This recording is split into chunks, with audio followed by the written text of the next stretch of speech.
Bonsoir. Ce soir, j'aimerais traiter de deux sujets. Le premier sujet, c'est qu'est-ce que la vraie Église de Dieu? Et le deuxième thème, c'est mon appel. Alors, la vraie Église de Dieu, ce sont les 5 dons qui sont la vraie structure de l'Église et sont destinés à lui donner la puissance, la soutenir et la nourrir jusqu'au retour de Jésus-Christ.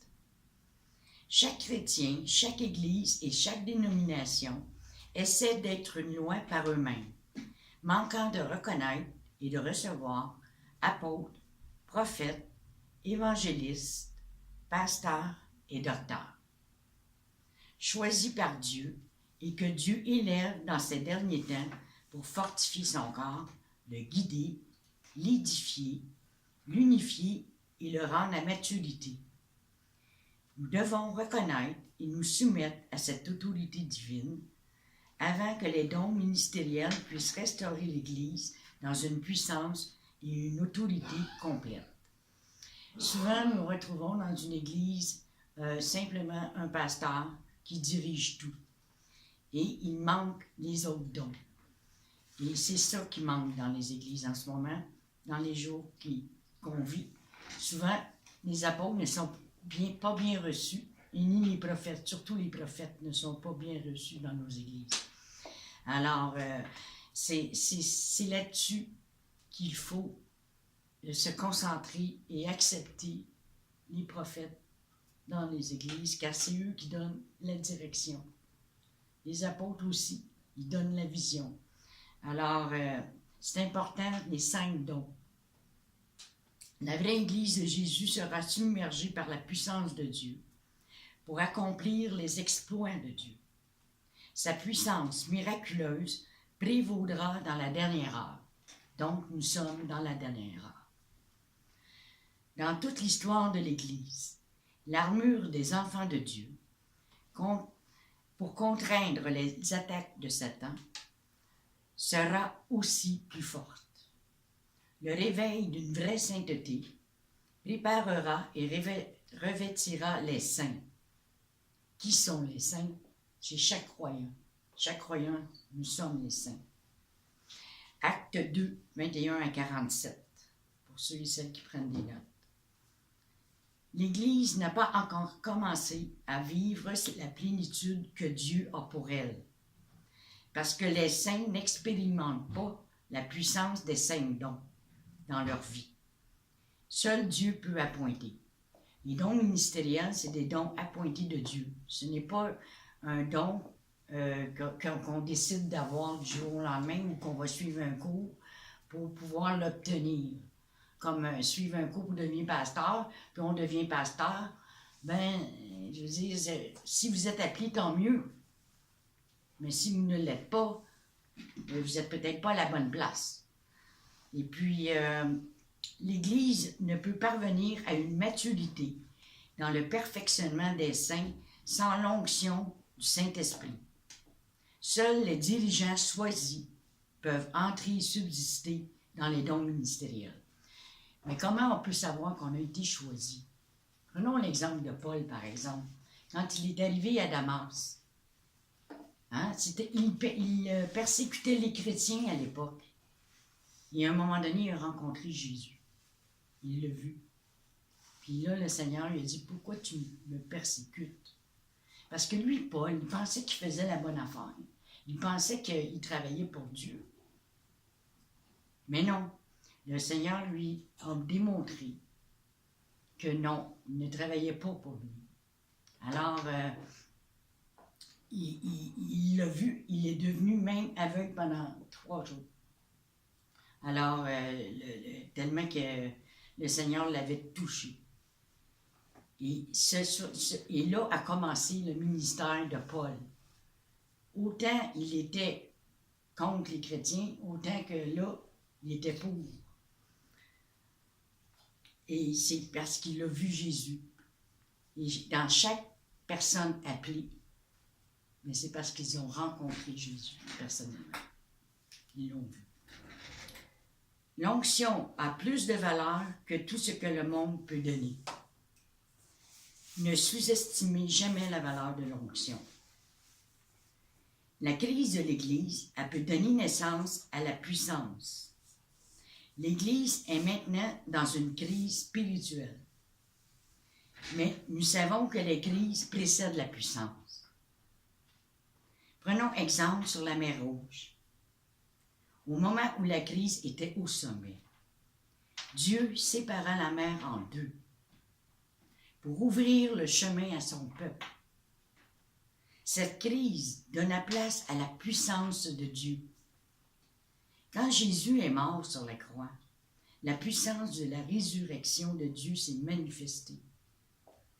Dans l'Église d'aujourd'hui, la crise du péché, de faux prophètes et d'enseignants produira également la puissance.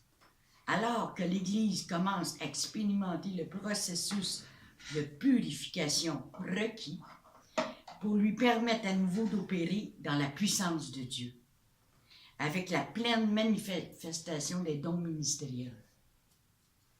La solution, c'est de chercher Dieu, car il a la réponse. C'est lui qui appointera ceux nécessaires dans les 5 dons ministériels.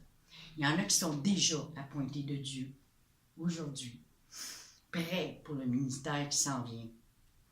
L'appel doit être dans le temps de Dieu, et aucun homme ne peut le hâter ou même le précipiter, ou le ralentir, que je veux dire. Au cours de notre croissance spirituelle, dans l'onction et la puissance du Saint-Esprit, Dieu traite avec nous au niveau personnel et surnaturel. Il dirige nos voies et nos vies. Il nous rend capables de dire au monde, « Ainsi dit le Seigneur ». Lorsque chaque membre prendra sa place dans le corps, que les 5 dons ministériels fonctionneront dans la puissance et l'onction du Saint-Esprit, et que tous seront soumis à Christ, qui est la tête, alors l'Église grandira à sa pleine maturité. Le mot « Église » ici ne veut pas dire le bâtiment. Le mot « Église » ici, c'est chaque croyant. Chaque croyant est appelé à faire une œuvre, une mission, un appel pour Dieu. Chacun selon le plan que Dieu a prévu. Alors, l'important, c'est de savoir quel est votre appel. Comme ça, vous pouvez vous diriger dans la section où vous allez œuvrer pour Dieu.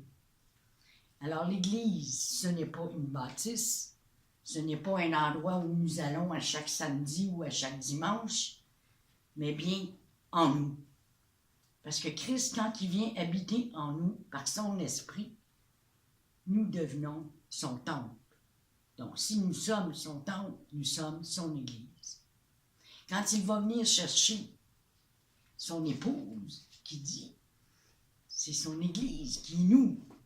Les personnes, il ne vient pas chercher le bâtiment ou les personnes qui sont nécessairement dedans, mais il vient chercher son Église qui est chacun de nous. Et comment tout ça va se faire? Ça va se faire par l'Esprit de Dieu.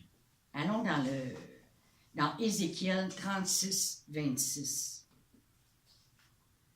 Et nous allons voir comment cela va se faire. Et les nations.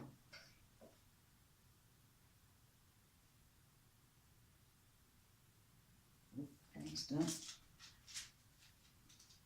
Ézéchiel 36, 26. Okay. Je vous donnerai un cœur nouveau, et je mettrai en vous un esprit nouveau. J'ôterai de votre corps le cœur de pierre, et je vous donnerai un cœur de chair. Je mettrai en vous mon esprit, et je ferai en sorte que vous suiviez mes ordonnances, et que vous pratiquiez mes lois. Alors, c'est facile quand nous avons l'Esprit de Dieu en nous, de faire la volonté de Dieu. Parce que c'est le désir de notre cœur. Il nous met en nous directement le désir d'être agréable à Dieu. Maintenant, je vais vous parler de mon appel. Je vais vous le lire. Ensuite, je vais y aller étape par étape. J'ai eu cette révélation-là, cette vision-là, pour moi, le 8 septembre 1995. Puis que j'exerce depuis ce temps. Chercher les brebis égarées, blessées, rejetées du monde religieux et attaquées au niveau spirituel. Les ramener vers le bon berger, qui est le seul sauveur de l'humanité, Jésus-Christ de Nazareth, ou Yeshua, Messia, en hébreu. Leur enseigner comment adorer, louer Dieu en esprit et en vérité. De rassembler les brebis en un seul troupeau.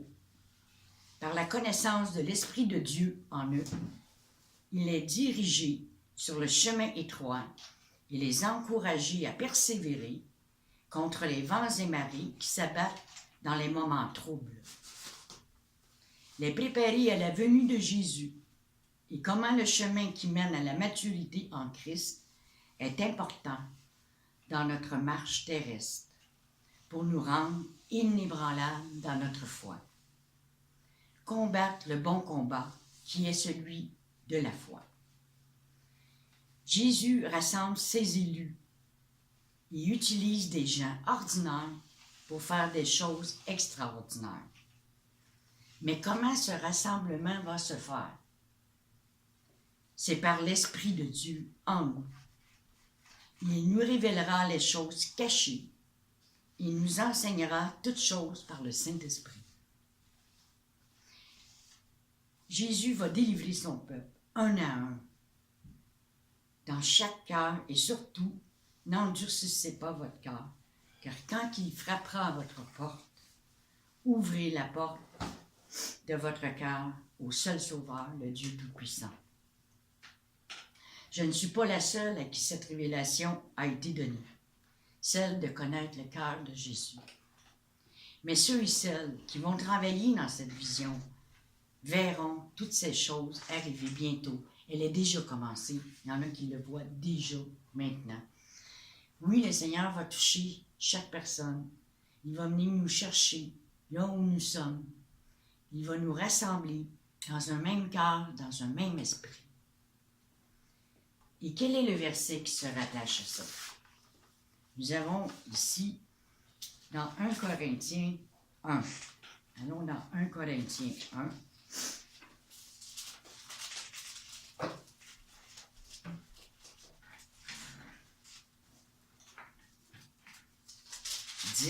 Chapitre 10, non, 1 Corinthiens 1, chapitre 1, versets 10 à 13.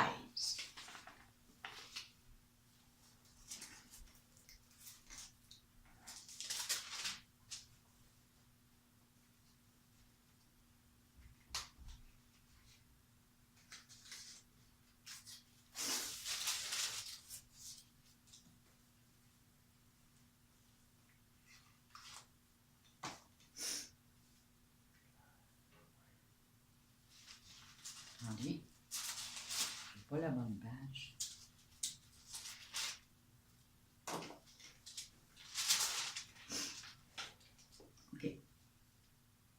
OK. Je vous exhorte, frères, par le nom de notre Seigneur Jésus-Christ, à tenir tous un même langage, à ne point avoir de division parmi vous, mais être parfaitement unis dans le même esprit et dans un même sentiment. Excusez.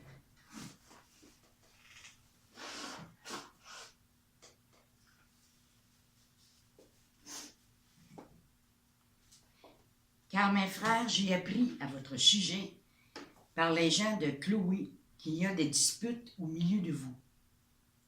Je veux vous dire que chacun de vous parle ainsi. Moi, je suis de Paul, moi, je suis d'Apollos, et moi de Céphas. Et moi de Christ. Christ a-t-il divisé? Paul a-t-il été crucifié pour vous? Ou est-ce au nom de Paul que vous avez été baptisés? Voyez-vous, c'est ça qui arrive. Dans les différentes dénominations chrétiennes, il y a des divisions. Et ces divisions-là font mal. Elles blessent. Et même qu'il y a des brebis qui sont rejetées, expulsées même de la communauté. Et c'est ces gens-là à qui je m'adresse maintenant. Parce que moi, je peux vous dire que moi aussi, je l'ai été blessée, puis je peux comprendre ce qui se passe dans votre esprit. Mais si vous avez été rejeté des églises, Dieu ne vous a pas rejeté. Et c'est ça qu'il faut que vous reteniez. Dieu ne vous a jamais abandonné. Alors je vous dis, levez-vous debout. Levez-vous, parce que la gloire de Dieu va paraître à travers tous ses enfants. Et même ceux qui ont été rejetés. Encore plus même d'ailleurs. Alors, disons, pourquoi il y a des divisions? C'est là la question. Les divisions. Qu'est-ce que ça l'amène? Le légalisme. Le légalisme est un poison mortel. Les règles par-dessus règles. C'est ça qui tue. Je donne un exemple. À un moment donné, en l'an 2000, j'étais invitée à aller à une conférence qui est sur l'écuménisme à l'université de l'UQAM à Montréal. Et je décide d'y aller avec un pasteur et ma sœur. Et on s'en va à l'université, on écoute la conférence en question et ensuite il y a la période où on peut s'exprimer librement. Et puis moi, j'avais à cœur d'aller dire quelque chose en avant, mais tous ceux qui étaient allés avant moi, eux, il y avait tous des titres ça de long. Il y en avait, c'était des archevêques, il y en avait qui étaient pasteurs, apôtres, il y avait tous des gros titres que moi, je n'avais pas. Mais je me suis dit, je vais y aller pareil. Puis je m'avance et je parle au micro pour dire mon point de vue sur l'unification des églises, l'unification des religions, de toutes les religions, parce que c'était ça qui était là à l'époque. Et puis, j'ai donné sur le verset qui était 1 Corinthiens 1, 12. Moi, je suis de Paul, moi, je suis d'Apollos, et moi de Céphas, et moi de Christ. Alors, c'est ça qu'il faut. Unir les gens, pas dans la religion, unir les gens dans la foi en un seul Dieu, qui est Jésus-Christ de Nazareth. Un seul foi en Christ. Alors, ce qu'ils m'ont dit, je me suis présentée, Claire Dagenais, disciple de Jésus-Christ. Et puis, c'est ça. Je suis disciple de Jésus-Christ depuis ce temps et jusqu'à aujourd'hui et jusqu'à ma mort. Et pour l'éternité. Alors, ensuite, le pasteur est allé derrière moi, mais pour dire qu'il n'était pas avec moi. Donc, il ne s'associait pas à ce que je venais de dire. Alors, moi, je me trouvais toute seule. Je me disais, ouh! Alors, est-ce que j'ai bien fait de me présenter là, puis de dire que c'était pas ce que Dieu voulait, une réunion, une unification de l'Église, une unification de toutes les religions ensemble, c'est pas ça que Dieu veut. Il y a juste un seul Dieu. Alors voilà, les années m'ont prouvé que j'avais raison. Et aujourd'hui, de plus en plus, fort vient dans mon cœur ce rassemblement. Un rassemblement dans l'Esprit de Dieu qui nous est dit d'être ensemble, unis, dans un seul et même esprit en Christ. Alors, nous allons voir dans Romains 8, 9.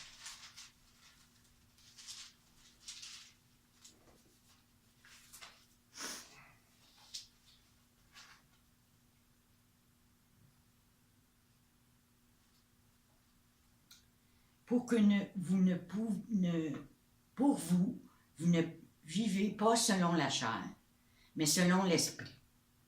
Et si du moins l'Esprit de Dieu habite en vous, si quelqu'un n'a pas l'Esprit de Christ, il ne lui appartient pas. C'est assez clair. Ça veut dire que si vous avez l'Esprit de Christ en vous, vous appartenez à Christ. Vous n'appartenez pas à quelqu'un d'autre, ou à une religion, ou au pape, ou à une dénomination quelconque. Alors, le seul moyen de ne pas en avoir de division, c'est d'être unis en esprit et en vérité par l'Esprit de Christ en nous. Alors, je vais terminer là-dessus en vous posant la question, qui d'entre vous veut être uni dans un même esprit de Christ? Qui veut cela? C'est ça le réveil de l'esprit.